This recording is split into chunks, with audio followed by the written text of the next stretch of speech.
Ada satu orang di antara kita, mungkin tahajudnya 10 rakaat setiap malam, duhanya 12 rakaat setiap pagi, baca Qur'annya one day one juz, satu hari satu juz, malamnya one night one juz, satu malam satu juz.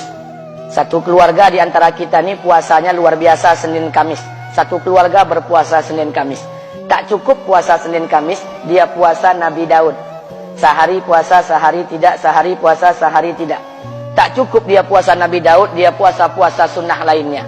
Istrinya nutup aurat dengan sempurna, pakai nikob, pakai cadar, pakai purda, pakai manset, pakai kos kaki.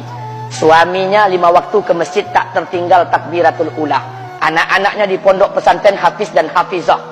Tiap pagi berinfak, tak pernah menggunjing orang. Quran terjaga, aurat terjaga, tahajud terjaga, 5 waktu terjaga, duha terjaga, Quran terjaga, puasa terjaga. Sempurna satu keluarga amalnya.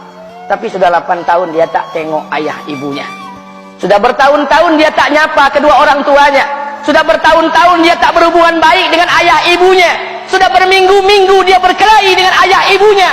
Sudah berhari-hari dia bermusuhan dengan kedua orang tuanya. Maka anak seperti ini, seluruh amal yang mereka kerjakan tertolak di sisi Allah Subhanahu wa taala, tidak akan diterima Allah.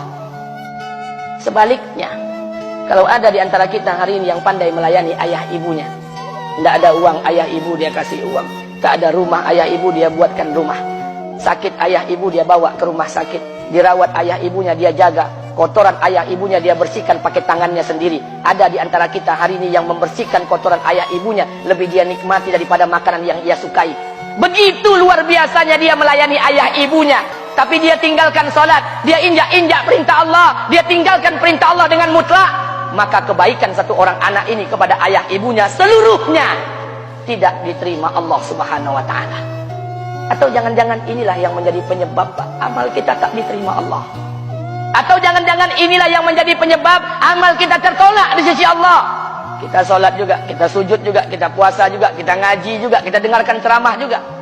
Maka oleh karena itu, Pak, Bu, ayah kita tuh tinggal di kampung, ayah ibu tinggal di kampung sana. Terkadang ayah ibu kita tak sekolah, SD, SMP, SMA tak tamat. Dia sekolahkan kita SD, SMP, SMA, S1, S2, S3 dengan harapan hidup kita lebih baik daripada keadaan dia sekarang.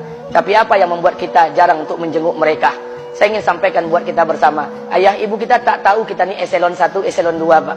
Ayah ibu kita tak tahu pangkat PNS kita 3A, 3B, 3C, 3D, 4A, 4B, 4C, 4D. Ayah ibu kita tak tahu kita ni public figure. Ayah ibu kita tak tahu dan tak mau tahu. Yang dia tahu kita ni anaknya. Ayah ibu kita tak tahu kita punya sawit berapa. Ayah ibu kita tak butuh mobil kita. Dia tak butuh rumah kita. Tapi yang dia butuhkan kita. Apa yang membuat kita jarang untuk menjenguk mereka? Tahun 2016 di Masjid Damai Langgeng, saya diundang ceramah di sana. Habis pulang ceramah, saya baca WA SMS. Ada seorang ustadz Pekanbaru kirimkan WA dengan saya. Saya baca 2 kali, air mata saya menetes. Kenapa? Karena WA itu berisi cerita satu orang ibu sedang menelpon anaknya. Ibunya nelpon anaknya. Assalamualaikum nak. Waalaikumsalam, kata anaknya. Kata ibunya, nak, sudah 1 bulan kau tak tengok ibu. Apa yang membuat engkau berhalangan, nak? Apakah kau sibuk dengan pekerjaanmu? Minggu yang kedua ibunya telepon lagi. Assalamualaikum nak, kata anaknya. Waalaikumsalam. Kata ibunya, nak, ibu dapat kabar apa engkau baru beli mobil baru. Apa betul nak? Kata anaknya, betul bu. Kata ibunya, alhamdulillah nak, ibu bangga. Kau pandai menyenangkan hati anak istrimu. Minggu yang ketiga ibunya telepon lagi. Assalamualaikum nak, kata anaknya. Waalaikumsalam.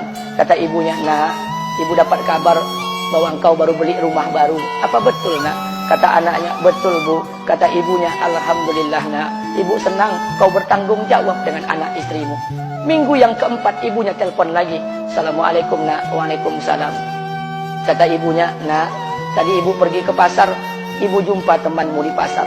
Kata temanmu di pasar, temanmu banyak bercerita tentang kamu. Kata temanmu tadi, kamu baru beli anak anjing seharga 40 juta dari negeri Belanda. Apa betul nak? Kata anaknya, betul. Kata ibunya, nak, dengarkan pesan ibu untuk terakhir kalinya. Apa pesan ibunya? Wahai anakku, engkau pelihara 1 ekor anjing. Kau siapkan harga anjing 40 juta. Kau siapkan rumah untuk anjingmu depan rumahmu. Kau jaga anjingmu pagi, siang, dan sore. Kau mandikan anjingmu pagi, siang, dan sore. Kau kasih makan anjingmu pagi, siang, dan sore. Demi Allah nak, dengarkan pesan ibu untuk terakhir kalinya. Apa kata ibunya? Demi Allah nak, demi Allah, Kalau seandainya Allah menciptakan ibu, kalau seandainya Allah menciptakan ibu untuk yang kedua kali di muka bumi ini nak, demi Allah, ibu tak ingin terlahir sebagai manusia. Ibu ingin lahir sebagai seekor anjing, biar berada depan rumahmu dan melihat wajahmu setiap hari. Ibu kita tak butuh harta kita, Pak. Dia tak butuh uang kita, dia butuh kita. Apa yang membuat kita jarang untuk menjenguk mereka? Pantas hidup kita tidak berkah, pantas rumah tangga kita tidak sakinah, karena hubungan dengan ayah ibu kita rusak selama ini. Masih ada kesempatan, masih yang jauh telepon, yang dekat kunjungi mereka. Demi Allah, kita butuh keberkahan doa mereka. Yang sudah meninggal, ziarahi kuburnya dan doakan mereka. Imam As-Syafi'i berkata, apa kata Imam As-Syafi'i? Manusia zalim, manusia bodoh, kalian tak tahu apabila ayah dan ibu kalian mengangkat tangan di malam hari, dia berdoa kepada Allah untuk anaknya. Doanya cuma sekali, malamnya cuma sekali, hanya sekali saja doanya. Apa kata Imam Syafi'i? Sekali doa ayah dan ibu kalian sudah cukup bagi Allah untuk menjadikan kalian anaknya berkah dunia akhirat. Hari ini berapa banyak doa ayah dan ibu kita, tapi tidak ada keberkahan buat anak mereka. Kenapa? Hati mereka tersakiti. Maka pulang, Pak, cari mak bapak kita. Kita punya rumah hari ini, Bu, kita punya rumah, punya harta, punya uang, punya pekerjaan, punya kekayaan, punya sawit. Kita jadi orang hari ini, jadi pegawai, bukan kena sarjana kita, Pak. Kita jadi orang hari ini bukan kena otak kita. Kita jadi orang hari ini bukan kena kepintaran kita. Kita jadi orang hari ini jangan-jangan kena keberkahan doa ayah dan ibu kita yang tak pandai tulis baca di kampung sana. Cari mak bapak kita, Pak. Demi Allah, kita butuh keberkahan doa mereka. Apa guna di kehidupan dunia sementara Allah tidak ridho dengan kehidupan kita? Pantas amal kita tertolak di sisi Allah. Maka pulang ke rumah, cari mak dan bapak kita yang masih hidup, duduk bersama mereka. Kalau seandainya kita tak bisa membahagiakan mereka, jangan pernah menyusahkan mereka.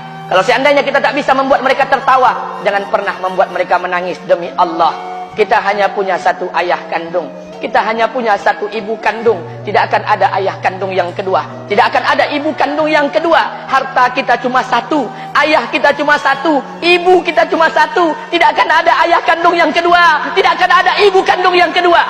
Pangkat jabatan bisa dicari, harta bisa diraih, kesempatan membahagiakan ayah dan ibu kita hanya sekali di kehidupan dunia ini, Pak. Pulanglah. Ketika mereka memanggil, tinggalkan istri, tinggalkan pekerjaan, tinggalkan semua proyek kita. Demi Allah, datangi mereka. Kata Nabi, sesaat kalian duduk bersama ayah dan ibu kalian akan mendatangkan keberkahan. Kenapa kalian tidak duduk bersama mereka? Jangan-jangan inilah yang menjadi penyebab amal-amal